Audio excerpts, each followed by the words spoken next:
Hello there, ladies and gentlemen, how are you doing? It's Alexander Hilly123 here, and it's time for a new video. It is time for a new pickups video today, as you can see from the title, and it's my first on the channel in just over 2 months. Now, let me apologise straight off the bat here for the camera angle. It's a little bit of a peculiar one. I know it's slanted as well, but just work with it because I tried doing it the opposite side of the room, but I close my curtains, you can't see anything. If I open them, the light is right over my face, you can't see me. I'm a bloody ghost. So this will have to do for now. Just for this video, I reckon. But anyway, I have today, ladies and gentlemen, 5 pickups, all physical, and then 1 digital pickup. 3 on the PlayStation 3, 1 on the PS4, and 1 on the Xbox One. So without further ado, let's get into it.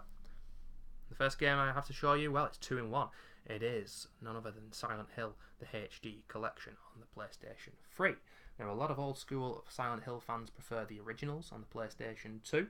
I have those games, and I've played these, and there are frame rate issues indeed, and it's not all great, but it's nice to play these games with them looking so good graphically.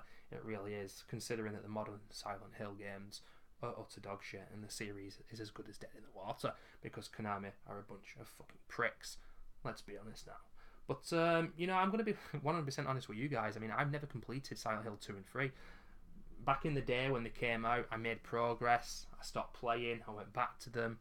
And the same thing is happening again. And it's going to sound pretentious, but I know that Silent Hill 2 is a masterpiece, even though I've never completed it, because I've watched other people complete these games. But that doesn't necessarily mean that I can go back and play it myself and know what to do, because it's just the way and the style that these old survival horror games were. You've got to know where you're going on the map. It's not a linear game. On your first playthrough of these kind of games, they take potentially months. I remember me and my brother completing Code Veronica on the PlayStation 2, and it took us 6 months to do, because that game is balls hard. But on subsequent playthroughs, you know where to go, and they're a lot easier. It's quite unique, really, when you think about it, compared to modern games, anyway. But anyway, Silent Hill 2 and 3. Silent Hill 2 is the real classic, to be honest. But Silent Hill 3, I've played bits and bobs of that as well. It's a very good game. I have completed the first Silent Hill game. I've seen the fourth, but as a gaming fan, as a survival horror fan, I would really love the series to get back where it belongs, but I just don't see it. But who knows what the future has in store for us. But I thought I would pick that up for the PS3, nevertheless. Anyway, next, ladies and gentlemen, is a game with a series of this game I have fallen in love with in the last 6 months or so, but this game is my least favourite in the series, and it's going to be most certainly a contentious one, but you have to bear with me because I still really like it. I've just got problems with it. It is Uncharted 4: A Thief's End, and a lot of video game reviewing websites and publications, etc., were saying that this was one of the best games ever made and whatnot. And it is a very, very solid game, but I prefer the older Uncharted games. All 3 classic Uncharted games, 1, 2, 3, released within 4 years of each other, all feel quite similar on the same engine. They tweaked the gunplay, tightened it up, added new weapons, and just tweaked the formula here and there. I think Uncharted 2 is my favourite personally. I think it got the pacing right as well. But for me, Uncharted 4 just isn't gamey enough. Meaning that when I played the game for the first time, if I had a 2-hour session on the game, I would be lucky to get into 2 gunfights. You know, one would be right at the start of play, the other would be right at the end. And in the midst of that would be puzzles and rappelling up walls, really long cutscenes, and walk and talk segments. Now, obviously, after Uncharted 3, Naughty Dog went on to make The Last of Us, which was the other first game that I played and purchased when I bought my PS4. And it really worked for that game. That's one of my favourite games of all time now. I play it every so often, but I just don't think that it suited Uncharted 4. A lot of sections where you're just looking at things in the geometry of the game. It's, oh, that's a nice book. Oh, that's a nice statue. It's like, what the hell's going on? I mean, don't get me wrong. 8 out of 10 game, still solid. I know there's going to be some butthurt fans here. I do apologise, guys. I love the Uncharted games, but this is my least favourite. It really genuinely is. Now, obviously, my second playthrough of the game, I'll be skipping all cutscenes and racing through the segments where I know the core gameplay is not there. but I just felt like the gameplay was too broken up, and that didn't allow you to get good at the game. I've just completed my second playthrough of the first 3 Uncharted games on crushing difficulty, and my god were they hard, but I got there in the end. This game, I've heard the stealth sections on crushing are so difficult that people are nearly throwing the PS4s out the window. I think I might complete this on hard, but I don't think I'll come back to it after that. I've still not played the multiplayer. I tend not to like multiplayer. I'm a single player kind of guy, but I think I've been missing out. I must try the multiplayer. But anyway, still love Uncharted, but that's my least favourite in the series, Uncharted 4.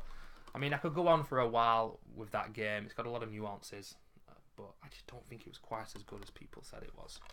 Anyway, ladies and gentlemen, Heavy Rain and Little Big Planet, 2 PlayStation 3 exclusives back in the day. But I never played them because I had an Xbox 360 and then an Xbox One, and I only purchased my PS3 last August, a couple of months after my PS4. But Heavy Rain, it's the kind of movie that I would like. Whether it's going to be one of the video games, what kind of video games I like remains to be seen. But it says here, your every move can make a difference. The origami killer has left a city in panic. Someone needs to take control. Play all 4 lead roles in this gripping psychological thriller, with your decisions have dramatic consequences and every action can affect how the plot unfolds. And also it has the function of, you know, the PlayStation Move motion. So if you've got to shake someone off you, you've got to shake the controller like that. It's kind of irritating, to be honest with you, I must admit. But I've only played a couple of hours of this. I need to go back to it, but I was enjoying it. It's very dark, it is very gritty, and you do genuinely feel the consequences of your actions. I'm playing The Walking Dead by Telltale at the moment in time. A few of these kind of games turned me off. Like, I didn't like the Game of Thrones one. The Wolf Among Us was pretty cool, but I like ones like this where it's really gritty. And Detroit Become Human, which is coming out within the next year on the PS4, is from these guys who developed Heavy Rain. So I've got my eyes on that, but I've got to go back to Heavy Rain. And of course, Little Big Planet, ladies and gentlemen, which was released in 2008. And I remember the hubbub when this came out nearly 10 years ago now. It made waves, it really did. And I'm not a huge platforming fan, but I've just got to see what this one is like. I'm intrigued. It looks beautiful, and I believe 2 sequels spawned after this, but I've never played it yet. Can't speak about it, but I saw it for £3, so why not? A 7 certificate there. Very interesting. But finally, ladies and gentlemen, I've got to talk more about this game than the others showcased here, because it is a game from my favourite gaming series of all time, released just 3 months ago in January. Of course, it is none other than Resident Evil 7. And of course, this was announced at last year's E3. I was in Jigsaw Killer's chat at the time. Jigsaw Killer, a prominent Resident Evil streamer on Twitch.tv. He had about 100 people in his chat at the time, and everyone was just flabbergasted and couldn't believe when the Resident Evil name popped up at the end of that game, not gameplay trailer, but that trailer that showcased the start of the game, where those guys are going in the spooky haunted house and whatnot.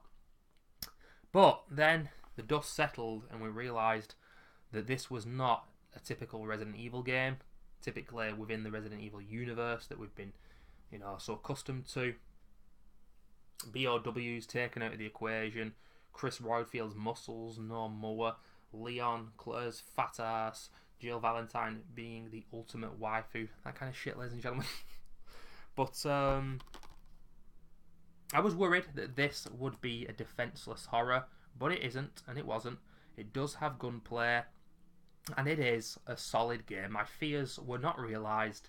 This is a lot better than I was hoping it'd be, but yet and still, I think some of the praise for it has been a little bit over the top. I don't think the gameplay is incredibly fun. And I've actually stopped playing the game on Madhouse because I cannot get past the same section. And I've completed Grounded on The Last of Us, I've completed Akumu, I've completed hard difficulties in survival horror games, but I'm at that fight where you fight Jack with a chainsaw, and he just kills me every time. Why does he kill me every time? Because I run away from him, and then he has that move where he grabs you, turns you around, and then knees you in the face. And to get to that location, you need to, in my save at least that I've got, you need to get past like three molded, and there's one of those 4-legged ones. They are fucking horrible enemies to deal with. They really are. and they're the modern equivalent of hunters from the first game. Let's just be honest. They're very hard to avoid. So if I take damage from one of those guys, there's no point in me fighting Jack, because he will kill me. And it takes about 10 minutes to do that whole process, and it's not fun to replay.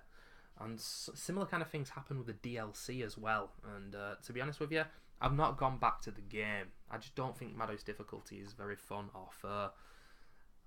But I will say, however, that Resident Evil 7, in a couple of weeks, couple of months, I could play that on normal difficulty and still have a fun and engrossing and challenging time, because that's the thing, it does remind you of Remake. You're in a mansion, you go into a courtyard, you go into a little outhouse, a little greenhouse where Marguerite is, you pick up different weapons, you've got an inventory system, you've got save room music.